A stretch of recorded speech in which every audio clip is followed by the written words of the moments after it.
Seja bem-vinda, arquiteta! Seja bem-vindo, arquiteto, à nossa série de vídeos de aquecimento da Jornada da Iluminação Descomplicada, que vai acontecer no dia 24 de agosto. Se você ainda não se inscreveu na jornada, clica no link que está na descrição do vídeo e se inscreva para garantir o seu acesso. Nessa sequência de vídeos, eu vou te apresentar conteúdos que vão te ajudar a dar os primeiros passos em projetos de iluminação de qualidade, mesmo que você não seja e nem queira ser um especialista em iluminação. Eu sou Amanda, sou arquiteta, trabalho com projetos de iluminação e o meu objetivo é ajudar arquitetos a terem segurança para fazer projetos de iluminação de qualidade, mesmo sem ser especialista em iluminação. No vídeo passado, eu te mostrei como a iluminação se comporta no ambiente. Se você não assistiu ao primeiro vídeo, clica no card que vai aparecer aqui na tela e assiste antes de ver esse segundo episódio. Hoje eu vou te mostrar o que você precisa saber sobre as duas principais normas que orientam a iluminação do seu projeto de ambientes internos. E quais são essas normas? Existem duas normas que vão orientar as necessidades lumínicas dos ambientes internos: a norma de desempenho e a norma ISO/CE 8995. Amanda, elas são obrigatórias? Tenho que usar elas para fazer os meus projetos? Essas duas normas não têm caráter de obrigatoriedade, mas eu vou te falar agora duas razões para você considerar essas normas na hora de fazer os seus próximos projetos de iluminação. A primeira delas, você quer que o seu projeto garanta o conforto e a segurança do seu cliente? Se a resposta for sim, com certeza você precisa considerar essas normas. Os valores que essas duas normas trazem foram baseados em estudos e análises para definir padrões de conforto e segurança. Então, não ignore as normas. A segunda razão é: quantas vezes você já se pegou questionando como começar um projeto luminotécnico? Essas duas normas servem para te orientar quanto aos níveis de iluminação que você precisa dispor no ambiente projetado. E essa é a primeira coisa que você precisa saber na hora de fazer os seus projetos de iluminação. Saber quanto de luz você precisa ter no ambiente te orienta a saber quantas luminárias colocar e quanto de luz cada uma delas precisa emitir no ambiente. Então, principalmente se você estiver começando a fazer esse tipo de projeto, tenha essas duas normas em mãos e considere os seus índices nos seus projetos. Assim, você já vai ter uma orientação para começar os seus projetos luminotécnicos. Tá, e como saber quando usar cada uma delas? Considero as duas em todos os projetos? Escolho uma das duas? O que define a norma a ser usada? O que vai definir a norma a ser consultada é o tipo de uso do ambiente. Você concorda que cada tipo de uso vai ter uma demanda lumínica diferente? Uma cozinha industrial, essas de restaurante, vai precisar de mais luz do que um escritório, que vai precisar de mais luz do que uma sala de yoga, não é mesmo? Olha essas imagens que eu peguei da internet de 3 ambientes desse tipo. Dá para notar que as iluminações são diferentes, né? Além da demanda lumínica, em cada uma delas vamos ter características específicas, como a temperatura de cor, a suavidade ou intensidade da luz e a uniformidade da luz. Por isso, você precisa estar atento às características lumínicas ideais para cada ambiente. E são essas duas normas que vão te orientar ao longo do desenvolvimento do projeto. A norma ISO/CE 8995 é mais completa nessas orientações. Já a norma de desempenho é mais simplificada. De qualquer forma, as duas são importantíssimas para o desenvolvimento dos seus projetos luminotécnicos. Por isso, tenha elas em mãos. Então, quando usar cada uma delas? Se o seu projeto é para ambientes de uso residencial, como quartos, salas ou cozinhas, você precisa ter em mãos a NBR 15575, a norma de desempenho. Já se o seu projeto é para uso não residencial, como escritórios, consultórios, salas de espera, salas de aula ou áreas industriais, você vai precisar se orientar pela norma ISO/CE 8995. A iluminação é fundamental para trazer a sensação de conforto nos ambientes. Uma iluminação bem feita pode trazer a sensação de relaxamento ou de atenção, de acordo com o objetivo do ambiente, e ajuda a garantir a saúde visual das pessoas, além de trazer mais segurança evitando acidentes por dificuldades de enxergar os detalhes do ambiente. Por exemplo, uma iluminação feita corretamente pode ajudar as pessoas a se sentirem mais relaxadas em uma sala de espera, onde precisamos ativar a paciência das pessoas, ou se sentirem mais concentradas em salas de aula, local onde precisamos ativar a atenção para maior aprendizado. Agora, imagina a qualidade que vai ficar o seu projeto se você fizer a iluminação de um quarto, que é um ambiente de relaxamento, considerando a necessidade lumínica de um escritório, que é um ambiente onde as pessoas precisam estar mais ativas e concentradas. Provavelmente, as pessoas não irão se sentir tão relaxadas assim nesse quarto, certo? Então, fique sempre atento ao tipo de uso do ambiente que você vai projetar a iluminação e tenha em mãos a norma correta. Esse já é o primeiro passo para um projeto de iluminação de qualidade.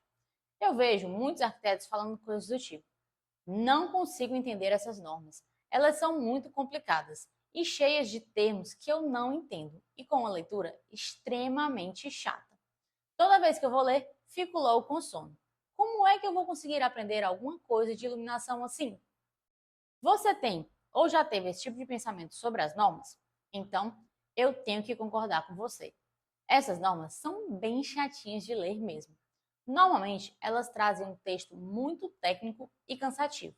Eu já lutei bastante para conseguir ler e entender essas normas também. Mas calma, você não precisa se desesperar. Apesar de ser uma leitura desagradável, elas trazem informações importantíssimas. E fica tranquilo, que eu vou trazer elas aqui para você. Agora bora lá. O que cada uma dessas normas traz em seus textos para que você possa aplicar nos seus projetos? Vamos começar com a norma ISO-CE 8995, que, como eu falei, ela é mais completa. Como eu já disse, o seu foco são ambientes de uso não residencial. Ao longo do seu texto, a norma vem trazendo todos os conceitos de iluminação: luminância, iluminância, temperatura de cor, ofuscamento, uniformidade da luz, área de entorno, potência, IRC, entre outros conceitos. Vamos com calma nesses conceitos para você não se desesperar. Por enquanto, vamos falar sobre luminância, iluminância, temperatura de cor, ofuscamento e IRC. Esses são os conceitos que você precisa saber para começar a fazer os seus projetos de iluminação. A luminância é a quantidade de luz emitida pela lâmpada. Esse valor é fixo para a lâmpada escolhida e está especificado em sua embalagem. A luminância de uma lâmpada é medida em lumens. Então, sempre que for escolher uma lâmpada, olhe o valor de lumens que está na embalagem e escolha a luminância adequada para o seu projeto.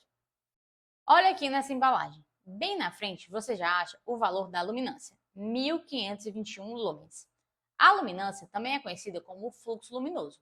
E aqui, nesse quadro de especificações na lateral da caixa, você também consegue achar o mesmo valor. Fluxo luminoso 1521 LM, que é a abreviação de lumens. Vamos falar desses outros valores ainda nesse vídeo. Tá, Amanda, e como saber qual a luminância adequada? Calma, que chegaremos lá. O segundo conceito que vamos falar é a iluminância. Essa é a quantidade de luz que chega no ponto de medição. Os seus valores são medidos em lux. Mas como assim no ponto de medição? Quando estamos analisando a iluminação geral de um ambiente, costumamos medir a iluminância no centro do ambiente, por volta de 80 centímetros do piso.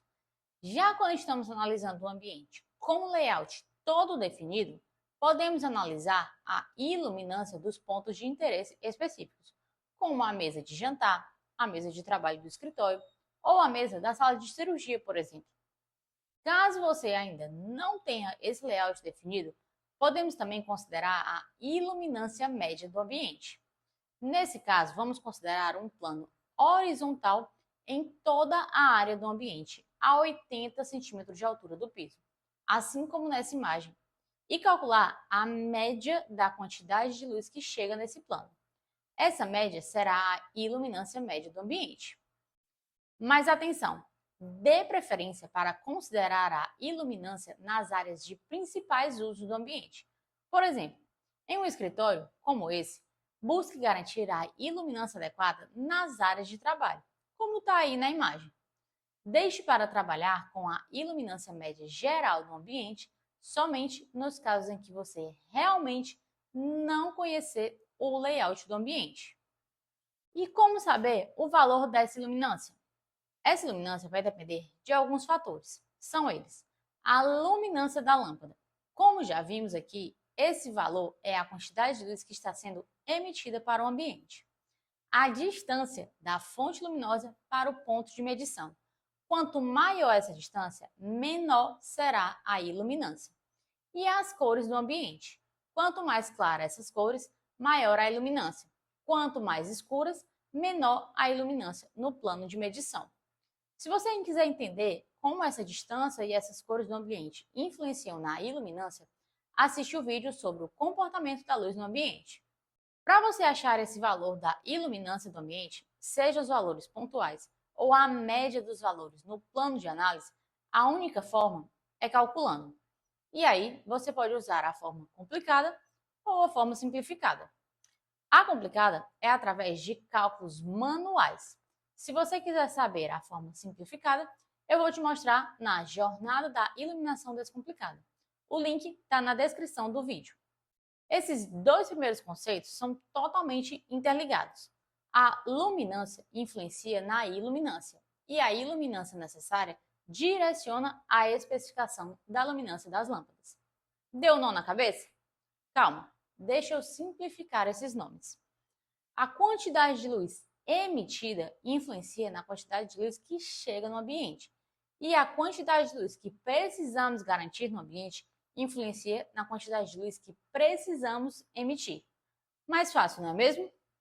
Às vezes, a gente se trava por conta desses nomes difíceis. E é por isso que eu falo, antes de ficar se preocupando com termos, você precisa entender o comportamento da luz no ambiente e o que influencia na sua distribuição.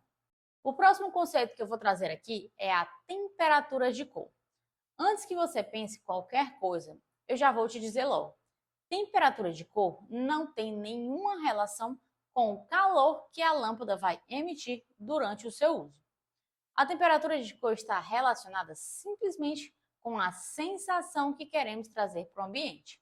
Como assim sensação? Existem ambientes em que queremos deixar as pessoas mais relaxadas. Em outros, queremos deixar as pessoas mais ativas e concentradas. E em outros, não precisamos necessariamente que as pessoas estejam tão ativas ou tão relaxadas. Deixa eu te dar exemplos. Ambientes como quarto, sala de estar, sala de yoga ou sala de espera de forma geral, queremos que as pessoas se sintam mais relaxadas. Em ambientes como salas de cirurgia, cozinhas de restaurante ou salas de costura, queremos que as pessoas estejam mais ativas e atentas para evitar acidentes. Já em ambientes de uso mais geral, como shoppings, escritórios, cozinhas residenciais, são ambientes onde não precisamos necessariamente que as pessoas estejam tão ativas ou tão relaxadas. Quem vai definir essas sensações é exatamente a temperatura de cor das lâmpadas de cor branca. Essa especificação é dividida em 3 faixas de temperatura. Luz quente, que é a luz mais amarelada, varia de 2.700 a 3.500 Kelvin. Essa é a temperatura responsável pelas sensações de relaxamento e descanso. A luz fria, que é a luz mais branca, chega até a ser um pouco azulada, varia de 5.000 a 6.500 Kelvin. Essa é a temperatura de cor responsável pelas sensações de atividade e atenção. E a luz neutra, que é uma tonalidade mais neutra, como o próprio nome diz. É a luz que não é tão amarelada e nem é tão azulada. Ela varia de 4.000 a 4.500 Kelvin e é a responsável pelas sensações mais gerais, onde não precisamos nem de relaxamento e nem de atenção total. E não precisa se preocupar com esses valores. Normalmente, as embalagens das lâmpadas já indicam se a luz é quente, fria ou neutra. O que você precisa se preocupar é com a tonalidade e a sensação que a luz vai trazer para o ambiente. Sabe por que essas temperaturas de cor trazem essas sensações? A resposta está associada à luz natural, à luz do sol. Você já reparou que de manhã cedinho e no entardecer, a luz do sol tem um tom mais amarelado? Nesses horários, costumamos estar mais relaxados. No começo do dia, ainda estamos acordando, tomando café, se preparando para sair de casa. E ao entardecer, já estamos voltando ao ritmo de calmaria. Voltar para casa, relaxar e descansar para estar no ritmo no dia seguinte. Já no horário de meio-dia, ou próximo a esse horário, é o momento em que estamos mais ativos. E é nesse momento que a luz do sol se encontra em sua cor mais branca. Por isso, associamos as lâmpadas brancas de tom amarelado com relaxamento e as lâmpadas brancas de tom azulado com atenção e atividade. Essa é uma associação geral da cor da luz do sol com a rotina do dia a dia. Claro que cada pessoa tem a sua rotina específica e os seus costumes. Outro ponto que também justifica essas sensações é a produção de melatonina pelo nosso corpo, hormônio que induz o relaxamento. A luz amarela estimula a produção da melatonina, nos deixando mais relaxados. E a luz branca inibe a produção de melatonina, nos deixando mais ativos. Mas um ponto importante aqui é ressaltar que essa questão de sensações de relaxamento e atenção não são uma verdade absoluta para todo mundo. Existem pessoas que não se sentem confortáveis em ambientes com a luz amarelada, logo não vão conseguir relaxar. Isso está muito associado às vivências pessoais e costumes de cada pessoa. Tenha sempre uma conversa inicial com o seu cliente para entender as suas necessidades, os seus costumes e os seus gostos. Tudo bem até aqui? Agora vem uma pergunta que eu recebo muito. A lâmpada de cor fria ilumina mais que a lâmpada de cor quente? O que você acha? Eu vou te dar 3 segundos para você pensar. Se você respondeu que acha que sim, sinto informar, mas essa não é a verdade. A temperatura de cor está associada simplesmente com o tom da luz branca e com as sensações lumínicas do ambiente. Ela não tem nenhuma relação com a capacidade de iluminação do ambiente. Uma luz branca de cor quente que emita 1000 lumens para o ambiente vai iluminar a mesma coisa que uma lâmpada de luz branca de cor fria, que emita os mesmos 1000 lumens. A única diferença aqui será a aparência da luz e a sensação no ambiente. Bora voltar para aquela embalagem de lâmpada aqui para você identificar essa informação da temperatura de cor. Logo na frente da embalagem, já conseguimos ver aqui, luz branca, 6.500 Kelvin. E no quadro lateral, também vemos a indicação da temperatura de cor, mas aqui só temos o valor 6.500 K. Não temos a indicação com o nome luz branca. Em algumas embalagens, podemos até ver essa indicação da temperatura de cor com a indicação azul para a luz fria, branca para a luz neutra e amarela para a luz quente. Então, é bem fácil você identificar qual a temperatura de cor que o seu cliente vai precisar comprar de acordo com a sua instrução.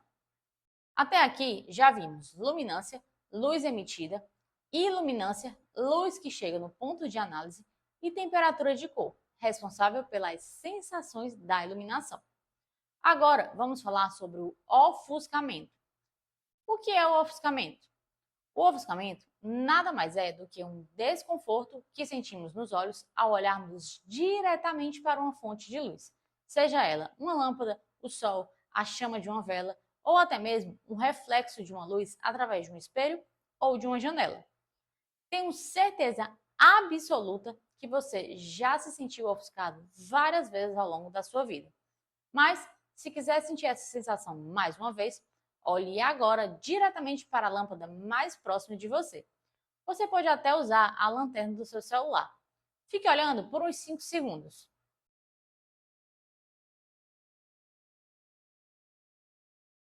Deu para sentir o incômodo nos olhos, né? Isso é o ofuscamento. E aqui não tem segredo. O seu objetivo no projeto é evitar que as pessoas fiquem olhando diretamente para as lâmpadas do ambiente. E para isso, podemos utilizar 2 estratégias. Qual o comportamento das pessoas no ambiente projetado? Elas vão permanecer olhando para cima ou olhando para frente? Ou chamando quem fica olhando para cima? Ora, quando você está deitado no sofá da sua casa ou na cama do seu quarto, você está olhando para as paredes ou está olhando para o teto? Para o teto, né? Logo, olhando para cima. Esse comportamento das pessoas te orienta no posicionamento das luminárias e no tipo de iluminação. Se o comum vai ser as pessoas olharem para frente, o melhor vai ser posicionar as fontes luminosas no teto. Agora, se as pessoas vão permanecer mais tempo olhando para o teto, o melhor vai ser posicionar as fontes de luz nas paredes ou utilizar uma iluminação indireta que é mais suave e não vai incomodar tanto os seus olhos. A segunda estratégia é exatamente essa. Quando não for possível tirar a fonte de luz do campo visual direto das pessoas, você precisa achar uma forma de amenizar a intensidade dessa luz. Você pode utilizar luminárias de luz indireta ou de luz difusa.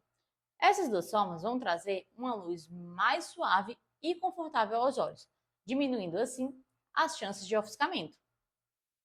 Mas fique atento, nunca posicione uma luminária que possa estar sempre no campo visual direto de qualquer pessoa. Como assim, Amanda? Vou te explicar. Imagina a situação. Você está agora trabalhando na sua mesa de trabalho e logo bem na sua frente tem uma luminária de mesa para melhorar a sua iluminação. E essa luminária não tem nenhuma proteção similar a essa. Com pouco tempo, você já vai começar a sentir um incômodo com essa luz, porque com frequência você vai ficar olhando diretamente para ela. Por isso, você não deve nunca deixar qualquer fonte de luz no campo visual de qualquer pessoa. E o último conceito que eu vou trazer aqui, antes de entrar nos dados que cada uma das normas falam, é o Índice de Reprodução da Cor, o IRC. Esse índice especifica a capacidade que a luz emitida pela lâmpada tem de representar as cores no ambiente. Só para você saber, esse valor tem como referência a luz do Sol. Essa seria a luz com o IRC máximo. Nenhuma lâmpada comercial apresenta o IRC 100 igual à luz do Sol, mas quanto mais próximo de 100, melhor será a qualidade visual do ambiente. Uma boa lâmpada terá o IRC acima de 80. É somente com isso que você vai precisar se preocupar sobre esse conceito. Busque especificar lâmpadas com IRC acima de 80 e você já estará trazendo uma boa representação de cores em praticamente todos os tipos de ambiente. As embalagens das lâmpadas precisam especificar esse valor. Nesse modelo que eu estou usando de referência, podemos encontrar esse valor no quadro de especificações na lateral da embalagem. Aqui está, IRC maior ou igual a 80. Até aqui, nesse vídeo, falei sobre luminância, iluminância, temperatura de cor, ofuscamento e IRC. Mas, Amanda, tu nem falou de potência aqui. Eu não falei por uma simples razão. A potência das lâmpadas não é quem define a capacidade de iluminação dela. A única coisa que a potência indica é a quantidade de energia que a lâmpada vai consumir durante o seu uso. O máximo que você pode extrair da potência é a eficiência da lâmpada, que é a relação entre a luz emitida e a energia consumida no uso, buscando uma melhor eficiência energética no projeto. Portanto, pare de ficar se preocupando com a potência das lâmpadas, como se fosse o indicador de quantidade de luz emitida para o ambiente. Mas por que eu falei sobre todos esses conceitos antes de te apresentar os dados numéricos das normas de iluminação que eu falei lá no começo? Simplesmente pelo fato de que de nada adiantaria eu sair te mostrando aqui um monte de valor de referência sem que você pudesse entender o que são esses valores. Se eu chegasse aqui falando que a norma de desempenho exige um valor mínimo de 100 lux nos quartos do seu projeto, ou que a ISO-CE 8995 indica uma iluminância de 500 lux na cozinha de um restaurante, você ia ficar pensando, sim, e aí? O que é que eu faço com esses números? Então, para evitar esse tipo de pensamento, eu trouxe primeiro toda a base teórica do que você precisa para entender os dados que essas normas trazem. Todos esses conceitos estão explicados naquela linguagem técnica e cansativa na ISO-CE 8995. Mas, por saber que muita gente tem essa dificuldade em ler as normas, eu preferi trazer toda essa conceituação antes. Agora, bora para os dados das normas. A ISO-CE 8995 traz uma tabela importantíssima chamada Planejamento dos Ambientes, Tarefas e Atividades com a especificação da iluminância, limitação de ofuscamento e qualidade de cor. Nessa tabela, a norma traz as necessidades lumínicas de diversos tipos de uso de ambientes, todos eles não residenciais. Vou trazer aqui alguns desses recortes da norma para te ajudar a entender a tabela. Nesse primeiro recorte, temos ambientes de uso geral da edificação. Temos aqui 3 valores. O primeiro é referente à iluminância média desejada para o ambiente. O segundo é o índice limite de ofuscamento, que não vamos nos preocupar com esses valores agora. E o terceiro é o índice de reprodução da cor. E por que eu não vou me preocupar com o índice limite de ofuscamento? Porque, para eu te explicar esse índice, eu teria que trazer uma série de cálculos. E não é esse o objetivo desse vídeo.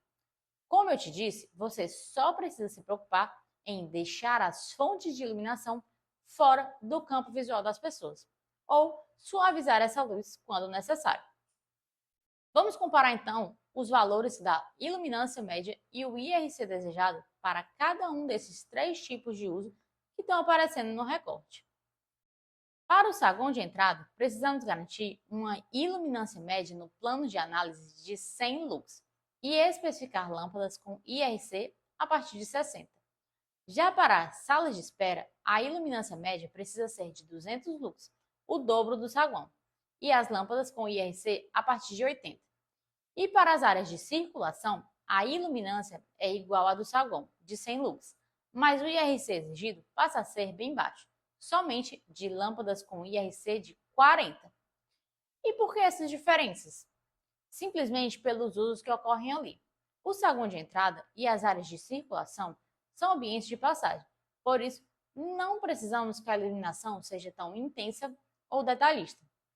Já as salas de espera são ambientes onde as pessoas podem passar mais tempo aguardando algum atendimento, como na recepção de clínicas médicas, onde costumamos esperar de 30 minutos, 1 hora ou até mais.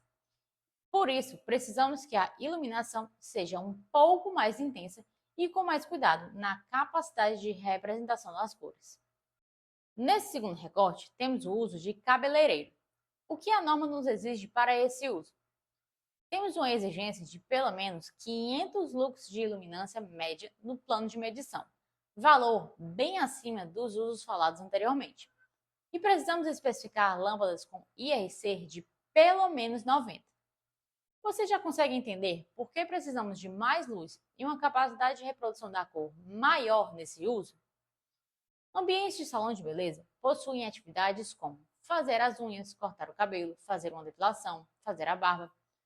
Todas essas atividades demandam mais cuidado e atenção do trabalhador, a fim de evitar um trabalho mal feito ou acidentes como cortar dedos, fazer uma depilação mal feita, fazer um corte de cabelo torto, deixar uma barba desalinhada.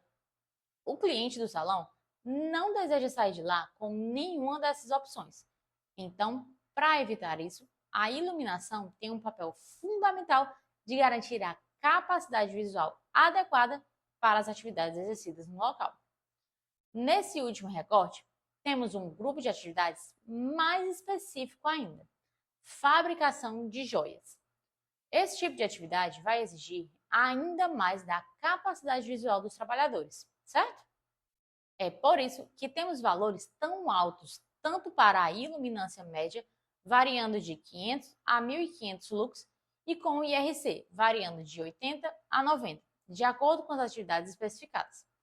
Perceba que ainda a tabela traz uma observação extra: TCP no mínimo 4.000 kelvins. O que a norma está querendo dizer aqui? Ela quer me alertar que, para essa atividade específica de trabalho com pedras preciosas, preciso especificar lâmpadas com, no mínimo, 4.000 kelvins, ou seja, lâmpadas com temperatura de corrente neutra ou fria, tonalidades que ativam mais a atenção visual. Assim como essas atividades, a norma traz uma grande variedade de necessidades lumínicas para ambientes de uso não residencial, com as suas atividades específicas. Mas, Amanda, e se a atividade que eu quiser não estiver especificada na norma? Aí você vai buscar a atividade que se pareça mais com a sua na tabela. Sobre a ISO CE 8995, era isso que eu tinha para te falar nesse vídeo. Não foi nada muito assustador, né?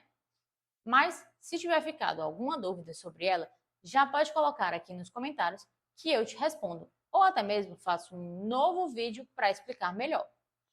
Agora, vamos para a norma de desempenho, a NBR 15575. Como eu já expliquei toda a parte teórica e até já te falei que a norma de desempenho era mais simples, essa parte vai ser mais fácil de você entender.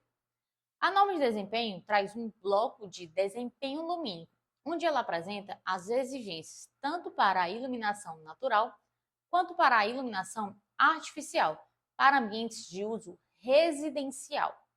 Nesse vídeo, vamos abordar somente as exigências da iluminação artificial. A norma divide essas exigências em 3 níveis de iluminação: mínimo, intermediário e superior, e estabelece os valores de iluminação que cada tipo de ambiente precisa atingir de acordo com os níveis, como podemos constar na tabela E4, níveis de iluminamento geral para iluminação artificial. Então, bora apresentar a tabela. Aqui podemos ver que ela divide a tabela pelos ambientes. Sala de estar, dormitório, banheiro, área de serviço e estacionamentos internos cobertos formam o primeiro grupo. Copa e cozinha formam o segundo grupo. Corredores e escadas, tanto de uso comum quanto de uso privativo, formam o terceiro grupo. E os estacionamentos descobertos formam o quarto grupo. Para atender ao nível mínimo exigido pela norma, o primeiro grupo precisa atender uma iluminância mínima de 100 lux no centro do ambiente. O segundo grupo precisa de 200 lux, o terceiro grupo 100 lux e o último somente 20 lux. Para atingir o nível intermediário, todos esses valores serão maiores. O primeiro grupo deverá atingir uma iluminância mínima de 150 lux no centro do ambiente. O segundo grupo, 300 lux. O terceiro grupo, 150 lux. E o quarto, 30 lux. E para o nível superior, esses valores aumentarão ainda mais. 200 lux para o primeiro e terceiro grupos, 400 lux para o segundo grupo e 40 lux para o quarto grupo. Se você olhar os tipos de ambientes, você já deve conseguir entender essa diferença de iluminação entre eles. Estacionamentos descobertos são ambientes de passagem, que muitas vezes recebem iluminação de ambientes próximos, como a própria iluminação da rua e até mesmo da luz da lua. Os estacionamentos internos cobertos também são áreas de passagem, mas eles receberão menos luz vindo de outros ambientes. E como são ambientes fechados, podem acabar trazendo a sensação de enclausuramento caso a iluminação seja muito baixa. E a cozinha é um ambiente que demanda maior exigência lumínica, porque, enfim, é a área residencial que mais precisamos de atenção visual para evitar cortes com facas ou acidentes com queimadura por não conseguir enxergar bem uma panela quente. Você deve ter notado que eu não falei nenhuma exigência da norma de desempenho sobre temperatura de cor ou IRC. Não falei porque essa norma não aponta esses pontos. Como eu te falei algumas vezes aqui no vídeo, a norma de desempenho aborda a iluminação de forma bem mais simplificada do que a ISO CE 8995. Mas mesmo com essa simplicidade de exigências, ela é fundamental para te orientar quanto às necessidades lumínicas do ambiente residencial. Portanto, tenha ela em mãos ao fazer o seu próximo projeto luminotécnico residencial. E é isso. Era isso que eu tinha para te trazer quanto às duas principais normas que abordam a iluminação de ambientes internos. Normas de desempenho para usos residenciais e norma ISO CE 8995 para usos não residenciais. Tenha elas em mão para te auxiliar e orientar na hora de fazer os seus projetos luminotécnicos. Espero que você tenha conseguido entender tanto os conceitos básicos que você precisa saber de iluminação, quanto as exigências dessas duas normas. Mas, caso ainda tenha ficado alguma dúvida sobre os conceitos que eu pontuei aqui, ou sobre as normas, coloca aqui nos comentários para que eu possa te ajudar. Se você quiser aprender mais sobre iluminação e como fazer projetos de iluminação com qualidade e segurança, se inscreve aqui no canal e ative as notificações para ser avisado quando chegar um vídeo novo. E se inscreve também na Jornada da Iluminação Descomplicada, que vai acontecer no dia 24 de agosto, 100% online e 100% gratuito. Basta clicar no link que está na descrição. Vem comigo aprender a fazer melhores projetos de iluminação.